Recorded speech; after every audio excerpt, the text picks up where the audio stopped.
আল্লাহ সুবহানাহু ওয়া তাআলা পবিত্র কোরআনের সূরা ইব্রাহিমের 1 নম্বর আয়াতে ইরশাদ করেছেন, কিতাবুন আনজালনাহু ইলাইকা লিতুখরিজান নাসা মিনাজ যুলুমাতি ইলান নূর। আল্লাহ বলছেন, আমি আপনার প্রতি এই কিতাব নাজিল করেছি যেন আপনি মানুষকে অন্ধকার থেকে আলোর পথে নিয়ে আসতে পারেন। আল্লাহ রাসূল সাল্লাল্লাহু আলাইহি ওয়াসাল্লাম এই মহাগ্রন্থ আল কোরআনের মাধ্যমে, এই কোরআনের দাওয়াত দেওয়ার মাধ্যমে, কোরআনের শিক্ষায় শিক্ষিত করার মাধ্যমে, কোরআনের আলোয় আলোকিত করার মাধ্যমে এমন কিছু মানুষ তৈরি করেছিলেন যারা কিয়ামত পর্যন্ত, যাদের নাম শুনলে আমাদের জন্য আবশ্যক হয়ে যায়, তাদের ব্যাপারে বলতে রাদিয়াল্লাহু তাআলা আনহু বা রিদওয়ানুল্লাহি তাআলা আলাইহিম আজমাইন, আমরা তাদের ব্যাপারে দোয়া করতে বাধ্য হচ্ছি, আমাদের উপর আবশ্যক হয়ে যাচ্ছে।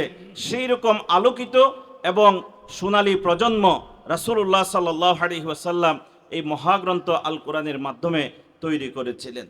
সম্মানিত উপস্থিতি, আমরা আইয়ামে জাহেলিয়াতের সেই কথাগুলো, ইতিহাসগুলো বই পুস্তকের মাধ্যমে আমরা পড়েছি, বিভিন্ন উলামায়ে কেরামের জবানে আমরা আলোচনার মধ্যে শুনেছি।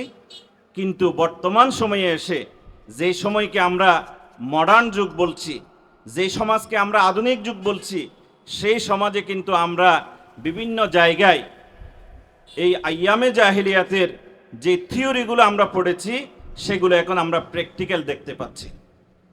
এবং এই অবস্থায় আমরা দেখতে পাচ্ছি বিভিন্ন জায়গায় আমাদের মানুষরূপী কিছু হাইওয়ান, পশুর মতো আচরণকারী কিছু মানুষ তৈরি হচ্ছে, কারণ তাদের মধ্যে কোরআনের সেই শিক্ষা নাই।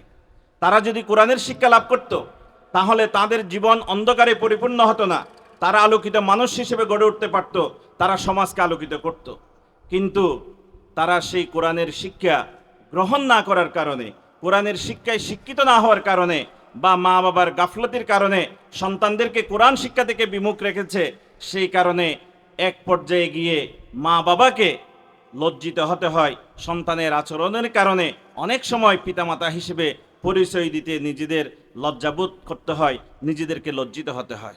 সম্মানিত উপস্থিতি, এই জন্য এই আধুনিক জাহেলিয়াত যেটা আমাদের সমাজে এখন চলছে, এই জাহেলিয়াত যদি আমরা দূর করতে চাই, আমরা যদি অন্ধকার নির্মূল করতে চাই, সমাজের মধ্যে যে হানাহানি, হিংসা, বিদ্বেষ, তারপরে নারীদের প্রতি যেই বিদ্রূপ আচরণ, এগুলো যদি আমরা নির্মূল করতে চাই, দেশ থেকে যদি আমরা দুর্নীতি, দুঃশাসন, এগুলোকে যদি আমরা নির্মূল করতে চাই, তাহলে কোরআনের শিক্ষায় শিক্ষিত হওয়া ছাড়া কোনো উপায় নাই। এই জন্য আজকে মাহাত আর রশিদ আল ইসলামী এই এলাকায় প্রতিষ্ঠিত হচ্ছে। এটা আমাদের জন্য অত্যন্ত একটি সুখবর, আমাদের জন্য খুশি হওয়ার আনন্দের একটি সংবাদ যে একটা শিক্ষা প্রতিষ্ঠান এখানে প্রতিষ্ঠিত হচ্ছে, যার মাধ্যমে অত্র এলাকার সন্তানেরা, অত্র এলাকার ভবিষ্যৎ প্রজন্ম, তারা কোরআনের আলোয় আলোকিত হবে, কোরআনের শিক্ষা গ্রহণ করবে, কোরআনের হাফেজ হবে, তারা কোরআনের মাহের হবে, কোরআনের জ্ঞানে দক্ষ হয়ে তারা সমাজকে আলোকিত করবে। নিঃসন্দেহে এটা অত্র এলাকার জন্য একটি আনন্দের সংবাদ। এই জন্য আমি এই এলাকার যারা উপস্থিত আছেন সকলকে অনুরোধ করব, আপনারা এই প্রতিষ্ঠানকে সহযোগিতা করবেন, এখানে আপনার সন্তানকে ভর্তি করাবেন, যেন আপনার সন্তান কোরআনের শিক্ষা গ্রহণ করতে পারে। আমরা যদি এই প্রতিষ্ঠানকে সহযোগিতার মাধ্যমে, সন্তান দেওয়ার মাধ্যমে আমরা যদি এই প্রতিষ্ঠানকে সহযোগিতা করি, তাহলে আল্লাহ সুবহানাহু ওয়া তাআলা আমাদেরকে এই সহযোগিতার কারণে আল্লাহ সুবহানাহু ওয়া তাআলা আমাদেরকে অবশ্যই কিয়ামতের ময়দানে উত্তম জাযা আমাদেরকে আল্লাহ তাআলা দান করবেন। সম্মানিত উপস্থিতি, আমরা অনেক সময় সন্তানকে প্রতিষ্ঠানে ভর্তি করাই, সন্তানের একজন অভিভাবক হিসেবে নিজেদেরকে আমরা মনে করি। আমি এখানে যারা অভিভাবক এখন আছেন বা ভবিষ্যতে আপনার সন্তান দিবেন, অথবা বিভিন্ন প্রতিষ্ঠানে আপনার সন্তান অধ্যয়ন করে, পড়ালেখা করে, আমি সকলকে অনুরোধ করব, আপনি শুধুমাত্র একজন সন্তানের অভিভাবক না হয়ে আপনাকে প্রতিষ্ঠানের অভিভাবক হিসেবে নিজেকে বিবেচনা করতে হবে। এই প্রতিষ্ঠানের সুখে দুঃখে বিভিন্ন সময়ে যখন যেটা প্রয়োজন হবে আপনাকে সেভাবে এগিয়ে আসার জন্য চেষ্টা করতে হবে। প্রতিষ্ঠানের কর্তৃপক্ষকে সুপরামর্শ দিয়ে এই প্রতিষ্ঠানকে এগিয়ে নিয়ে যাওয়ার জন্য আপনাদেরকে ভূমিকা রাখতে হবে।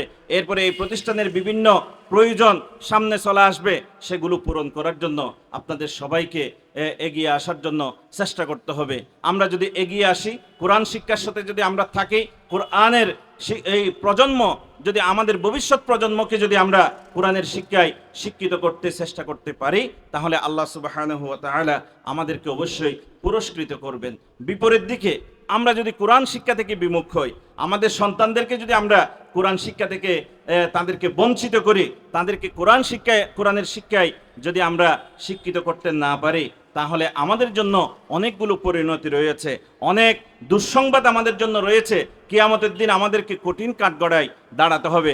তার মধ্যে থেকে আমি কয়েকটি কথা বলতে চাই।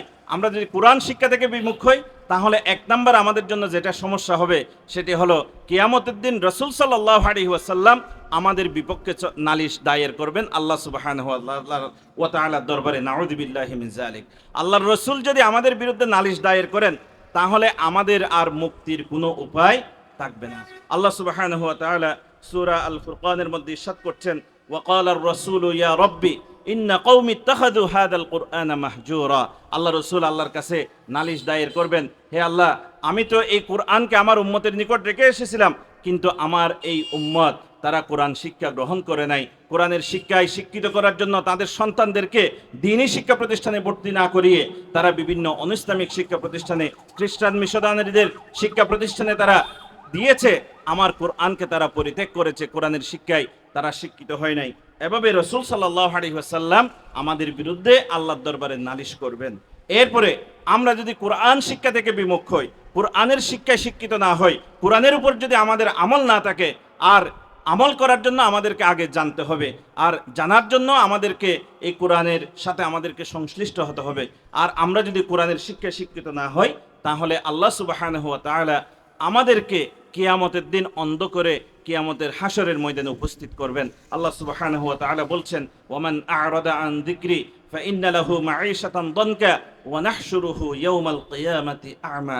আল্লাহ বলছেন, যে ব্যক্তি আমার জিকির থেকে তথা কোরআন থেকে বিমুখ হবে, কোরআনের শিক্ষা শিক্ষিত হবে না, কোরআনের শিক্ষা হাসিল করবে না, কোরআনের উপর আমল করবে না, কোরআনের শিক্ষাগুলোকে বাস্তবায়ন করবে না, তাদেরকে কিয়ামতের দিন আমি হাসরের ময়দানে উপস্থিত করব অন্ধ করে। এর পূর্বে দুনিয়ার জীবনে তাদেরকে আমি সংকীর্ণ জীবন দান করব। তারা মানসিক কোনো শান্তিতে এই দুনিয়ার জীবন যাপন করতে পারবে না। যতই শিক্ষিত হোক, যত টাকা পয়সার মালিক হোক, যতই গাড়ি বাড়ি থাকুক না কেন, তাদের কোরআনের শিক্ষা যদি তাদের মধ্যে না থাকে, তাহলে মানসিক প্রশান্তি তাদের মধ্যে আসবে না। এই দুনিয়াতে সংকীর্ণ জীবন যাপন তাদেরকে করতে হবে যারা কোরআন থেকে বিমুখ হয়। সুতরাং আমরা আল্লাহর কাছে ফানা চাই, আমরা আল্লাহর কাছে ইস্তেগফার করব, আল্লাহর কাছে মাফ চাইব, যেন আমাদেরকে কোরআন থেকে বিমুখ থাকতে না হয়, আমরা যেন কোরআনের সাথে সম্পৃক্ত থাকতে পারি, সেই চেষ্টা আমাদেরকে করতে হবে।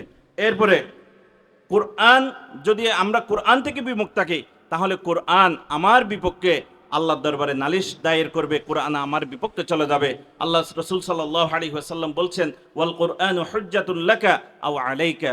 কোরআন হয়তো তোমার পক্ষে দলিল হবে, আর না হয় তোমার বিপক্ষে দলিল হবে। অর্থাৎ তুমি যদি কোরআন অনুযায়ী আমল করো, কোরআনের শিক্ষা গ্রহণ করো, কোরআনের শিক্ষা অনুযায়ী তোমার সমাজ, পরিবার, রাষ্ট্রকে পরিচালনা করো, তাহলে কোরআন আল্লাহর দরবারে গিয়ে তোমার পক্ষে সাক্ষী দিবে। আর যদি তুমি কোরআন থেকে বিমুখ থাকো, কোরআনের বিধান অনুযায়ী যদি তোমার জীবন পরিচালনা না করো, তাহলে কোরআন তোমার বিপক্ষে আল্লাহর দরবারে নালিশ পেশ করবে, তোমার বিপক্ষে চলে যাবে। নাউযু বিল্লাহি মিন যালিক। এরপরে সম্মানিত উপস্থিতি, আমি যে কথাটি বলতে চাই, এই